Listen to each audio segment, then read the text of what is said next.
Halo, Assalamualaikum warahmatullahi wabarakatuh. Perkenalkan, ini adalah channel Rahmus Fem, di mana channel ini baru saja saya buat. Adapun tujuan saya membuat channel ini tidak ada maksud lain, hanya saja ingin berbagi pengalaman selama saya di Saudi Arabia atau tepatnya di Jeddah ya teman-teman. Sebelum saya melanjutkan video ini, saya berharap teman-teman semua dapat like, komen, share, dan subscribe videonya agar nantinya saya lebih semangat lagi dalam mengembangkan channel ini. Oke teman-teman, terima kasih ya yang sudah subscribe, like, komen, dan share-nya. Oke, awal mula saya bisa datang ke Saudi atau Jeddah ini tepatnya kira-kira 14 tahun yang lalu, September 2006 saya menikah dengan suami, dan November 2006 itu saya dibawa ke sini untuk tinggal bersama suami. Kenapa? Karena memang suami saya bertugas di Jeddah ini, gitu ya. Nah, seiring jalan saya tinggal di Saudi ini, tepatnya di Jeddah, jauh ya, jauh sekali perbedaan antara kehidupan kita yang ada di Indonesia dengan kehidupan orang-orang yang ada di sini. Memang sih sebenarnya awalnya saya merasa gimana ya, belum siap, sebenarnya tidak siap. Nah, namun kembali lagi karena saya hanya seorang sebagai istri yang telah mempunyai suami, maka pastinya kita akan mengikuti atau mendampingi dirinya gitu. Nah,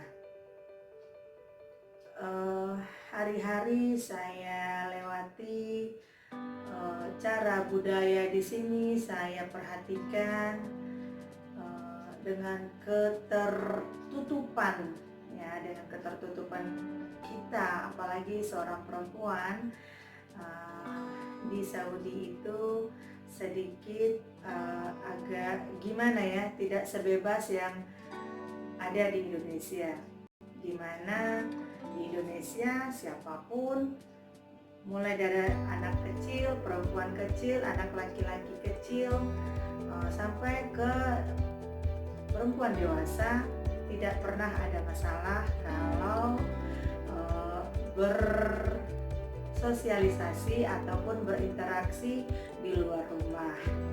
Nah, namun di sini saya mendapatkan ketidaksamaan cara budaya, cara bersikap, cara pandang dengan keadaan yang di sini. Apalagi saya dulunya ya bisa dikatakan orang pekerja ya, maksudnya aktif setiap harinya keluar rumah. Karena memang dulu saya mengajar, seorang guru mengajar di TK, Taman Kanak-Kanak, selama 6 tahun ya. Setelah saya menyelesaikan bangku perkuliahan, saya mengabdikan diri di yayasan keluarga, dan itu berlangsung selama 6 tahun. Nah, setelah itu ternyata jodoh saya datang, dan semua kegiatan itu saya hentikan, dan akhirnya saya pindah ke Jeddah ini. Nah, akhirnya di tahun pertama saya tidak mempunyai kegiatan apapun untuk di luar rumah, hanya terkungkung di dalam rumah saja untuk suami dan keluarga. Nah,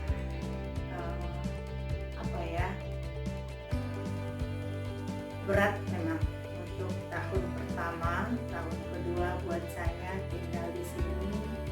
Namun seiring jalan saya dalam beberapa bulan sudah menemukan teman-teman untuk dapat bergaul dengan teman-teman yang ada di Jeddah ini, dan mulailah rasa hati saya terobati kembali walaupun tidak sepenuhnya gitu. Nah, akhirnya mulailah kita bersosialisasi, berkumpul-kumpul, membuat satu kegiatan seperti mungkin membuat pengajian, membuat hanya sekedar acara makan-makan, atau membuat tasyakuran, membuat party. Nah, namun jangan salah teman-teman, semua kegiatan itu tidak bisa kita lakukan di luar sana, maksudnya di luar area terbuka, ya, di mana kegiatan itu akan bisa ditonton oleh banyak orang, tidak. Nah, semua kegiatan itu kita lakukan hanya di dalam rumah, ya. Di dalam rumah pun ada sedikit batasan, ya, gimana perempuan atau harim, kalau orang Saudi bilang perempuan itu atau istri itu harim, ya, perempuan dewasa disebut dengan harim. Nah, di rumah itu pasti akan ada ruang khusus untuk tempat perempuan, ibu-ibu ataupun anak-anak perempuan. Nah, di ruang satunya akan ada tempat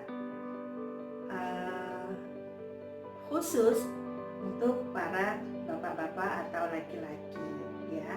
Namun karena kita masih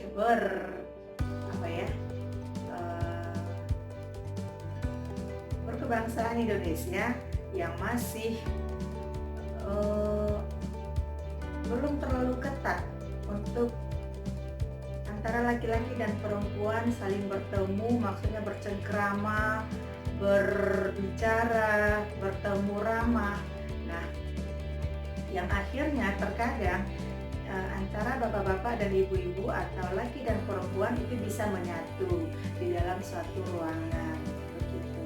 Namun jangan salah teman-teman, kalau kita pergi ke acara khususnya orang Saudi, itu tidak akan kita temukan hal-hal seperti itu, ya. Kalau kita bertamu ke rumah penduduk Saudi atau mereka bertamu ke rumah kita, benar-benar kalau ruang perempuan ya khusus untuk perempuan, ruang laki-laki khusus untuk ruang laki-laki, dan itu tidak akan pernah bertemu, ya. Nah, terus bagaimana dong kalau untuk makannya, atau ya makan-makan, atau mungkin mau ke kamar kecil. Nah, di situ untuk ruang perempuan, di situ akan di sebelahnya atau di dekat ruang perempuan itu akan ada kamar kecil atau kamar WC, ya, toilet khusus untuk perempuan. Dan nanti andai giliran untuk makan-makan, nah makanan yang dihidangkan untuk perempuan itu khusus, ya, khusus untuk hidangan perempuan, dan begitupun hidangan untuk laki-laki juga demikian terpisah.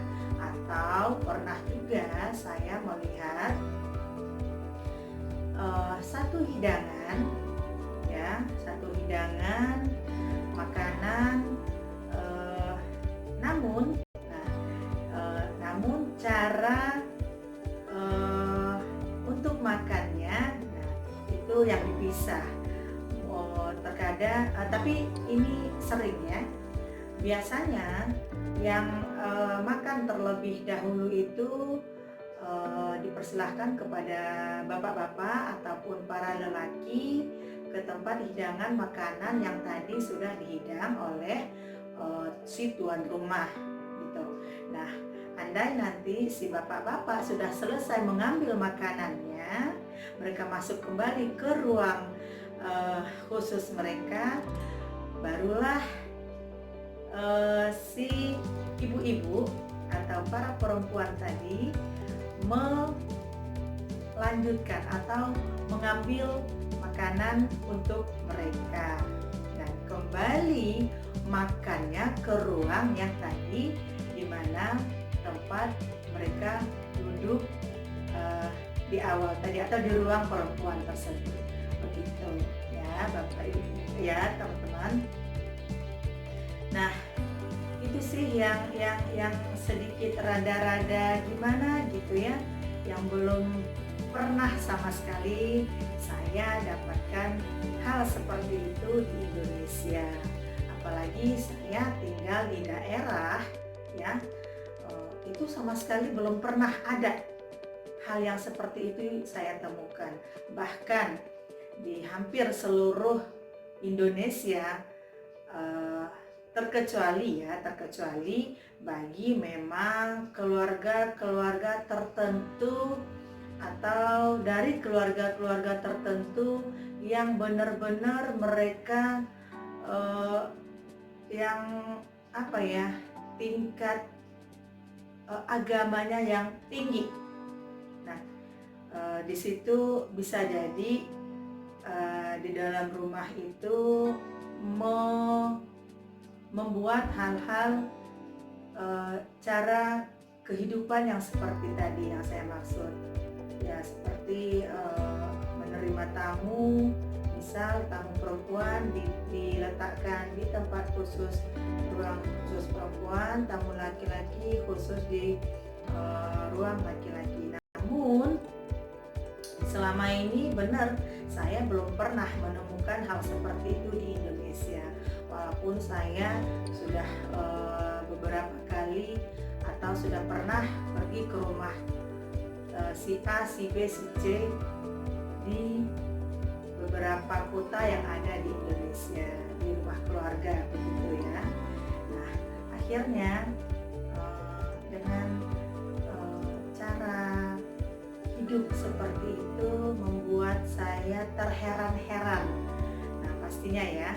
Namun kita tidak bisa tidak bisa berontak, tidak bisa marah, tidak bisa berbuat apa-apa.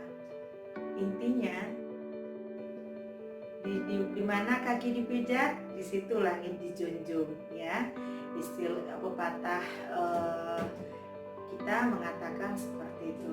Intinya kemanapun kita berada, kita harus ikuti aturan-aturan yang berlaku di tempat tersebut atau di daerah tersebut.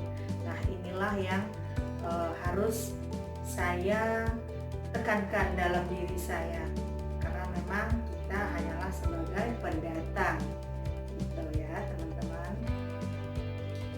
Nah, mungkin segitu dulu ya video kali ini.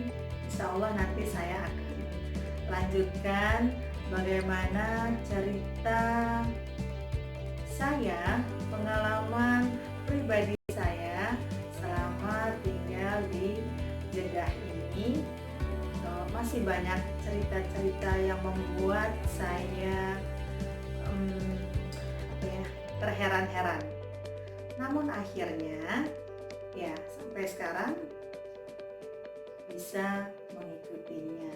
Oke, insya Allah di konten berikutnya saya akan lanjutkan kembali cerita-cerita yang pernah saya alami selama berada di tanah Saudi ini. Oke ya teman-teman. Terima kasih atas semua yang sudah nonton. Semoga kalian dapat mengambil hikmahnya ya. Walaupun mungkin dalam cerita saya itu buat kalian belum menemukan apa-apa, namun saya yakin suatu saat nanti kalian pasti akan mengerti dari urutan-urutan cerita yang akan saya sampaikan nanti. Oke teman-teman, sekian dari saya. Assalamualaikum, bye bye.